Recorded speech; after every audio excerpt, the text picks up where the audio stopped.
ಯಾರೇ ನಿಮಗೆ ಒಳ್ಳೇದು ಬಯಸಲಿ ರಾಯರಿದ್ದಾರೆ ಅನ್ನಿ, ಯಾರೇ ನಿಮಗೆ ಕೆಟ್ಟದ್ದು ಬಯಸಲಿ ರಾಯರಿದ್ದಾರೆ ಅನ್ನಿ. ನಿಮ್ಮ ಜೀವನದಲ್ಲಿ ಏನೇ ಕಷ್ಟ ಬರಲಿ ರಾಯರಿದ್ದಾರೆ ಅನ್ನಿ, ದುಃಖ ಇರಲಿ ರಾಯರಿದ್ದಾರೆ ಅನ್ನಿ.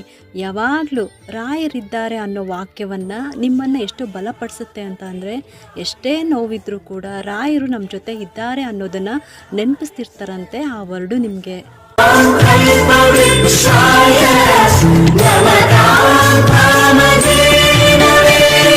ದೇವಕಿ ನಂದನ ಯಾದವ ಕೃಷ್ಣನ ಭಜಿಸುವ ಶರಣ ಗುರುವೇ, ಜಾನಕಿ ರಮಣನ ಶ್ರೀ ಜಯ ರಾಮನ ಪೂಜಿಪ ಹರಿಯ ಮಗುವೇ. ದೇವಕಿ ನಂದನ ಯಾದವ ಕೃಷ್ಣನ ಭಜಿಸುವ ಶರಣ ಗುರುವೇ, ಜಾನಕಿ ರಮಣನ ಶ್ರೀ ಜಯ ರಾಮ